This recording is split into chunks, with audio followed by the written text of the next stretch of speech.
Welcome to another exciting farm tour at Taraji Eco Farm. Today we'll be giving you a tour and an update of our poultry, our crops, how the season is being, and we'll also harvest one or two things from the farm that is ready for us to consume. So come along with us and we hope that you're going to enjoy. Yeah, so this was the very first section of our new project that we did. The last time we showed you the maize were quite small, and this is the first place where we harvested our first beans. Yeah, and we seem to have a bit of issue uh, with the state of the soil on this place, but we're going to be working through that. So the maize here, although it was the very first maize that we planted, it's quite small compared to the other sections that I'm going to show you. And remember that we had planted maize in a leased land, yellow maize, harvested 3 sacks of yellow maize, and that is the same maize that we planted here. Uh, and then we just have a few volunteer plants here and there from the last season. The farmer that was using the land the last season, they had planted white maize. So we have a few volunteer crops here and there. So this was the very first uh, maize plantation that we did. Not very well, but up here. So up here is where the maize is being fantastic. I think we are going to be harvesting some for boiling and roasting very soon for as a snack or for breakfast or lunch. So we're going to be harvesting. So this is all yellow maize. Looking forward to it. We'll just harvest a few as green maize, the one I mentioned that we use for boiling and roasting. And then the rest of it we are going to harvest when it dries. So probably sometime in January. And we never used any commercial fertilizers on this farm. So even as I showed you the first section that was struggling, we never used any commercial fertilizer. So we are going to fix the soil with time as we get more compost and more manure from our poultry. Same to this one, we didn't use any manure. We didn't use any commercial fertilizers, but it's doing very well compared to the first place that I showed you. So this maize, the one that you can see is on about an eighth, very rough estimate. And this is the place where we also harvested yellow beans. Yeah, so here we had yellow beans. They did very well. We've harvested them. They're already dry, and we'll be showing how they look like. So this part of the land is one of my favorites, actually, doing very well. Yes, so next we have some of our arrowroots doing very well. They are 3 months in this area. We used some chicken compost. And by the way, if you've not watched our video on how we plant arrowroots from beginning to how we harvest them, we are going to link that in the description. So these are arrowroots. You can see how healthy they are.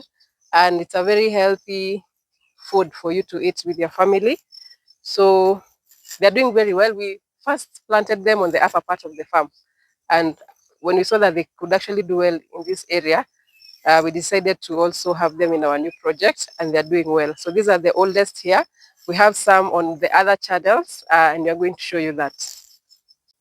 So although we are going to be harvesting some of the maize as green maize, it's sort of a security risk because the moment somebody sees you harvesting your maize as green maize, they will definitely come to your farm and also harvest a bit of yours because it's very now difficult to tell where you've harvested and where you've not.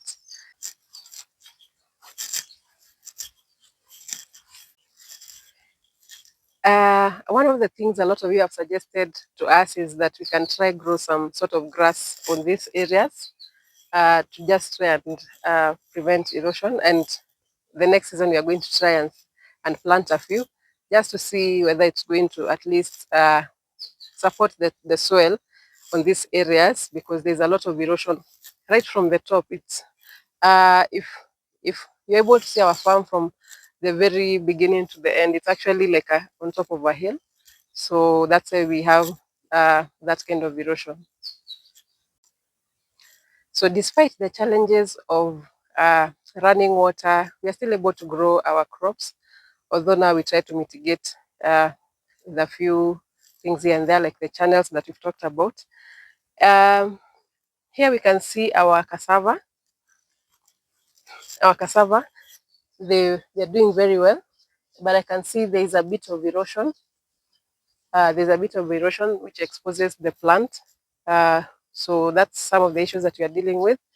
Then we have these other arrowroots that are a bit younger than the ones we just showed you. These ones are about 2 months or 2.5 months. And you can see the level of erosion. It just rained for about 15-20 minutes, and you can see how the soil is. So those are some of the issues that we are dealing with. But nevertheless, we're still going to get a good harvest from this area. So on this part of the farm, we have quite some things. We have the sweet potatoes, the ones that were being attacked by the moles, but some survived. So we have some sweet potatoes, we have some cassava, we have some potatoes, and actually we harvested some potatoes that we wanted to spare from the mole. It had eaten almost half of them, but this is what we managed to harvest. And then right there we have some groundnuts planted at different stages. And then we have another layer of sweet potatoes. So looking forward to harvesting groundnuts for the very first time. We'll try and make peanut butter. Uh, Also, we do have some potatoes that are yet to mature here. Looking forward to harvest. Hopefully, we don't get the issue that we had with the moles, with the other potatoes that we harvested. So we are now back at the upper part of the farm. Yeah, and we have this humongous pumpkin plant. You can see it's going all around one of the beds, and you can see it's producing some really huge pumpkins. I think so far I've counted like about 8 or so. Some quite big, some are still developing. Yeah, so I'm really looking forward to harvesting this pumpkin. This pumpkin has done amazingly well. Apart from there was one very huge pumpkin, the very first one, that actually just started rotting. Uh, so hopefully the others will not be affected, and we are going to be able to harvest all of them. So on this area, we have the area where we grew our very first arrowroots. We harvested a bit in our last video, and you can see there are still several more that are growing. We'll also be transplanting some more to the lower part of the farm where we've come from. And on this part, we have our kienyeji collard greens. And one of the things I love about these uh, collard greens is that when you want to multiply them, like plant new crops, all you do is just pick the existing ones from another plant, and this is what you get to plant as a new plant. You don't need to buy more seeds or even seedlings, because you can always reuse what you have on your farm. So this is how we usually plant. All of these were planted the same way, and I've been planting some more collard greens in different areas of the farm. So planting it is very easy. So I've shown you how you pick it from the other plant. And of course now I didn't carry a djembe, so I'm just going to show you using my hands. So assuming this is where you wanted to plant it, so we're assuming you have a hole here. So this is where you'd plant it. So very easy, very straightforward. That's how you would plant it. So yeah, you just need to make sure you've dug your hole deep enough so that water doesn't overrun, but is easily absorbed by the plant. So we've shown you we harvested some potatoes from the lower part of the farm, although a lot of them were eaten by the moles, so we only harvested like a quarter or something, a portion of what we should have gotten. But here we don't have any issue with moles, and a few of the crops already dried and some are still drying, but I'll just pick them.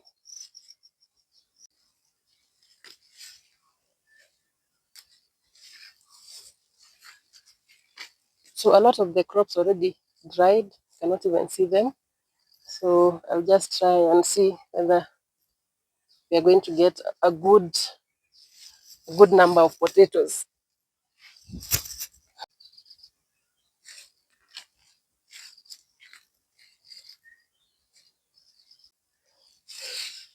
So these sweet potatoes you can see here, I didn't actually plant them. These are volunteer plants. I don't think they have anything. My main interest is in the potatoes. I'm not sure what's going on. It looks like they dried prematurely, but let's just see what's going on here, because there's nothing really. Even here, there's nothing. So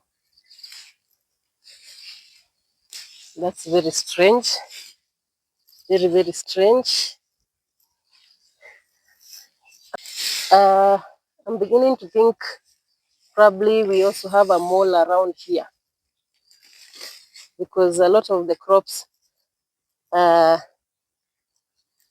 looks like they dried prematurely. It is really sad.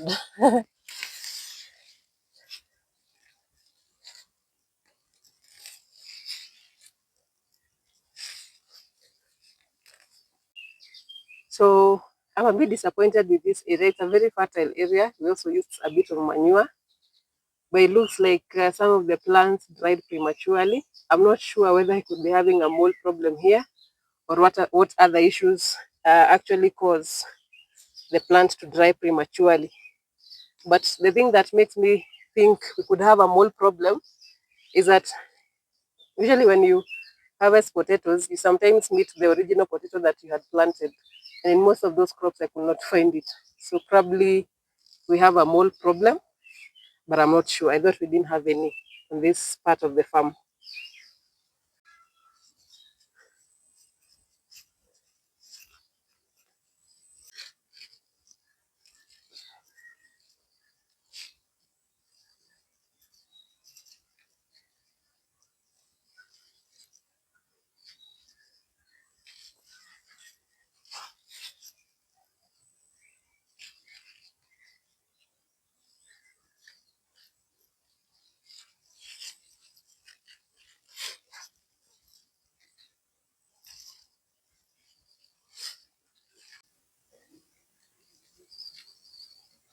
So if you remember very well, this season we are trying out orange sweet potatoes.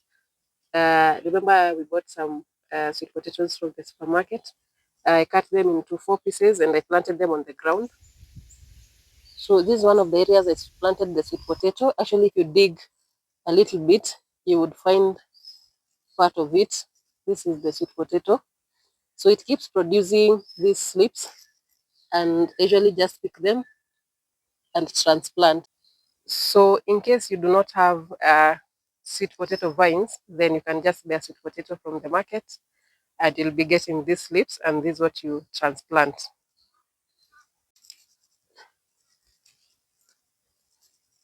One of the things that happens during the rainy season is that the weeds are very aggressive.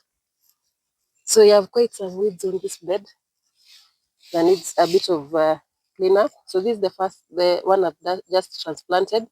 You can see this one was one of the very initial ones I transplanted. Then we have this one. So they'll all be at different stages at different times. So this is one of our beds with spring onions. Previously, we planted lettuce and it did very well. But for this season, we decided to do a bit of spring onions, and we have two varieties. Not sure of the names. And we also have a bit of garlic. This is garlic here. The funny thing is that we've tried planting garlic before, but we harvested very, very tiny bulbs. But hopefully, we'll see how these ones do. So this is one of the varieties of spring onions that we have. You can see it gets very big and it's white in color. And I can't see a mature one for the other variety, so I'll take you to another bed to see another variety that we have. I'm not sure of the names though, but I know we have two varieties. So let's go to the other bed and I'll show you the other one.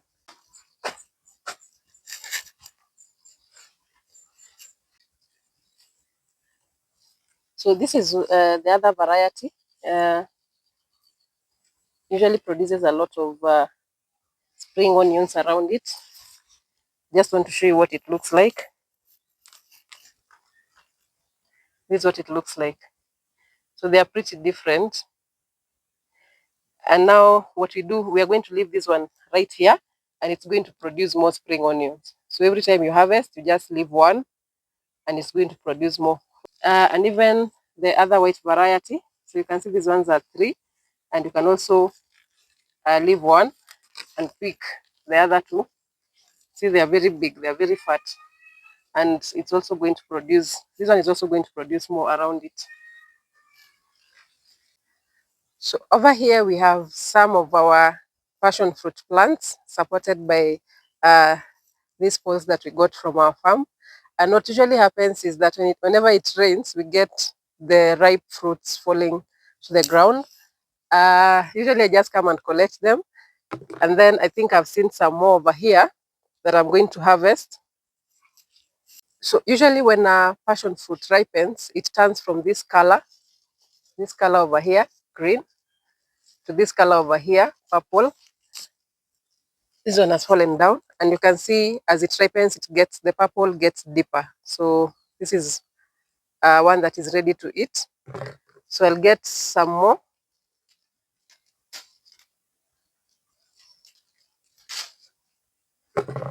Most of the time, I usually just wait for the fruits to fall down if I can't grab them from the outside, because there could be some chameleons inside there, and yeah, yeah, yeah. So now on this part is where we have bananas. This year we've, I think, harvested 2 bunches of bananas. Are they called bunches? That thing of bananas. So these ones are usually the biggest. You can see from that bunch over there, it's quite big. And then we have these ones which are a bit smaller. And I can see that there's another one producing there. And then we have this one. So we'll have 4 bunches of bananas growing at the same time. We'll see which one matures faster. That one looks like it's going to be almost similar to this very big one, but these bananas here are a bit small.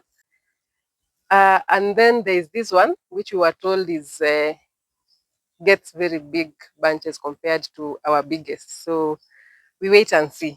Yeah. Now on this area, we usually mostly have fruit trees, and they're doing pretty well. This is one of the mango trees that we have. We have quite a number. This is our loquat tree. We actually thought we would get some fruits for the first time, but hopefully we'll get fruit the next season. And then we mostly also have a lot of sugarcane. So anytime somebody feels they're low on sugar on the farm, we always have plenty of sugarcane. Um, they're all organically grown. Don't use any chemical fertilizers. Then we do have some citrus fruits and some tree tomatoes over there.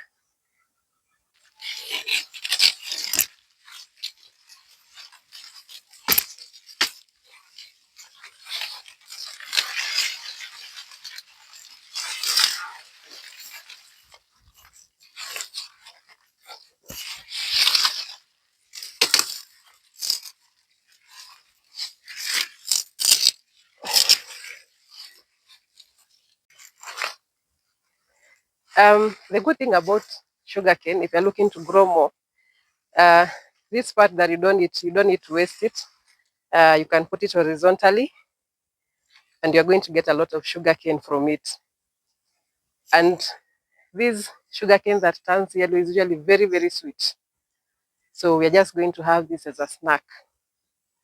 So a farm tour would not be complete without us showing you our poultry place, and also updating you on what has been going on at this poultry farm.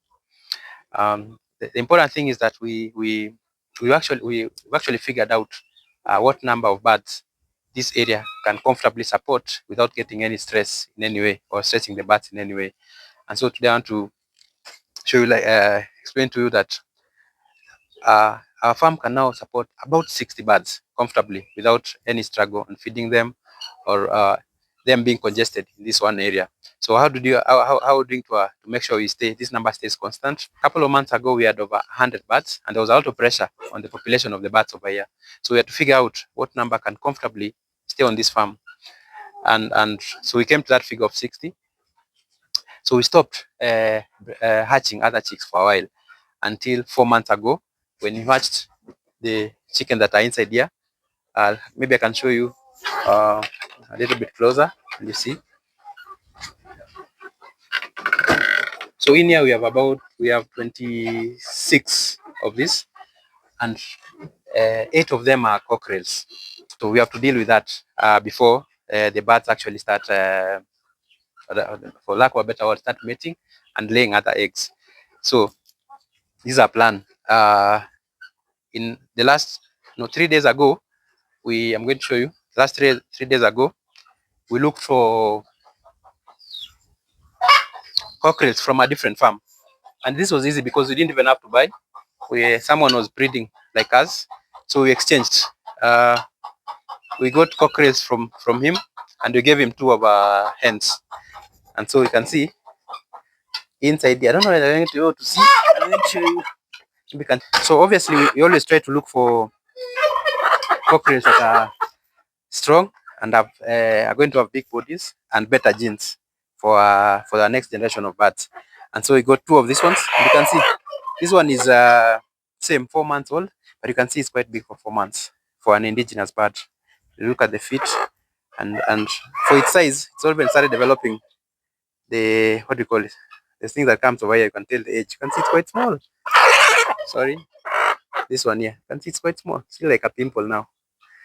So these are the cockerels for our next generation of chicken on this farm, and the ones we have on they are the cockerels. We're going to put them separate and consume them as our meat. So and the birds that you see walking around, we have 11 of them. And how did we choose and end up with those ones as a breeding stock? The bodies are big. I can't catch any now and show you, but their bodies are big, and you know how many the number of eggs they used to lay. So those ones are keeping we don't consume those ones. We keep them on the farm as breeding stock. And from up here again, the 4-month-old chicken, we're going to select the hens with bigger bodies, and that will also add on to our breeding stock. But the rest of them, as they grow, maybe the next 1 month or so, indigenous chicken start laying eggs from about 5 months. So from next month, they're going to start laying eggs. So for our own consumption, and then we'll consume as meat slowly, a number of them per week. And when they do that, our cockerels there, when they get about 5 months old, they're strong enough, they're big enough, they start mating, and then we start getting eggs. Now from those eggs, again, we've shown you videos before how we select the best eggs to hatch for the next generation. So we keep the number as consistent as possible. If you add the 27 here, we actually more, the actual 29, you add plus the 12 breeding stock, we'll have about around 46 chicken.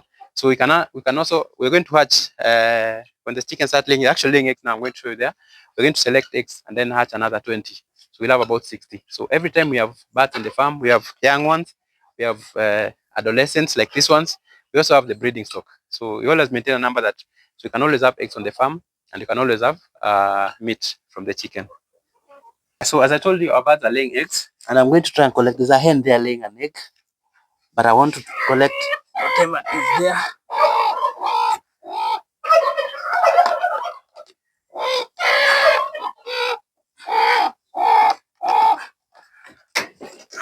I've got 3 from there, and there's another 3 inside here. These have been a couple of days actually. We collected the day before yesterday. Let me see where there's more.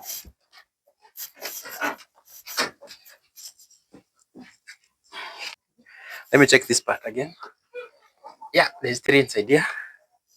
So that's 3. However, remember, when you collect eggs from a place, you don't remove all of them. You have to leave one so that hen know that this is where they're laying, and they continue laying inside there. So I'm going to leave that one inside here. That should be all. There are 2 birds laying eggs inside here. We'll collect those ones in the afternoon. So the reason we collect these eggs is because we need to store them properly and keep them somewhere nice until one of the birds is ready to, I think it becomes brood. The word is broody, that's to sit on eggs and hatch the eggs. So I'm going to keep them. Then we're going to select the best ones, the bigger ones in size, very clean ones, and store them properly. Remember, we've done a video on this. You store them the sharp end facing downwards, so they last for longer. So that once one of the hens, the breeding stock, is ready to sit on the eggs, then you're going to give it, depending on the size of the body, you're going to give it between 5 and 12 eggs, depending on its size and wingspan. And the history, as we know how many, when you give it eggs, what percentage it hatches. So that's what determines how many eggs you're going to give to a hen to sit on. So another, some more exacting news on our poultry farm is that, well, it's been a long time, it's a long while since we hatched turkey and guinea fowl eggs. But we have our female turkey, which you can see here, this one here, has been laying eggs. The number now is 4. It lays um, 1 egg every other day. So, and you can see they're quite large. These are the turkey eggs. These are how they look.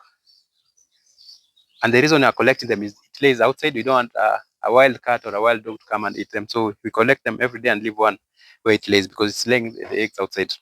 But yeah, so it's about 4. It's got 4 now. Usually it goes to lays about between 12 and 18 eggs. So usually our turkey, and this turkey has been with us now for 2 years, I think, or close to 2 years. And every few months, it actually gives us chicks. It has to prevent it from hatching chicks every what few months, because we don't want to have a lot of facts on the farm because of the issues spoken about the blackhead disease that has been affecting us. However, I think this year we've not had an issue with blackhead. We actually raised it had hatched 9, and then 2 fell sick and died. But we raised 6 of them, 6 turkeys. So now we wanted to sit on eggs and hatch again. That's why you're collecting the eggs now. And the interesting thing is that we changed the males too. We brought in, I'm not sure whether you can see it. We brought in this, a male turkey is called a tom, I think. We brought this tom over here. I think it's a different breed. I'm not sure. But we saw the parents, and the, the, the, the, the father to that, for lack of a better word, is actually the big size turkey. I think it goes to about this one. Very big. That's why we wanted to improve the breeds we have on the farm. That's why we got it. So we're excited for and looking forward to get chicks from these eggs. And the poultry farm is growing too. You can see our guinea fowls also started laying eggs, and this time we're going to hatch some guinea fowl. So we are eating it. It's up to 4 now. I have 4 of them here. One, let me show you. That's 2. Sorry, 3, and then there's a 4th one here. It usually lays a lot of eggs, so we're waiting for it to lay as many eggs as possible, and then we'll give a chicken to sit on the eggs. Either chicken, or we put it with the turkey eggs, and it hatches them. That will be interesting to have young guinea fowls on the farm. It's been a while. Maybe the other thing I can show you is the difference in size between a guinea fowl egg and a turkey egg. And you can see on my hand here, the small one is the guinea fowl egg, and the giant one is a turkey egg. Yeah, so on my hand, these are 3 different eggs from different poultry. The big one is a turkey egg. You can see it's big and it has like some spots on it, as opposed to a dark egg, which you don't have now, which is usually big but plain white. And the smallest one is the guinea fowl egg. Usually has a very hard shell, and it's pointy. It's more pointed than the chicken egg on one end. And this one is just a normal chicken egg. You can see it's bigger than the guinea fowl egg, and it's not as pointy on one end, as sharp on like the chicken. Sorry, like the guinea fowl egg. So yeah, so really looking forward to hatching the next generation of poultry on our farm, and this is going to be turkeys, guinea fowls, um, and chicken. And though they have not started laying eggs, we brought in a new male duck on the farm, and we have 3 females. So also it's going to be exciting to have all these poultry on the farm. So guys, that's it for today's video. We hope you enjoyed our exciting farm tour. We usually do this every couple of months just to give you an update of where our farm is.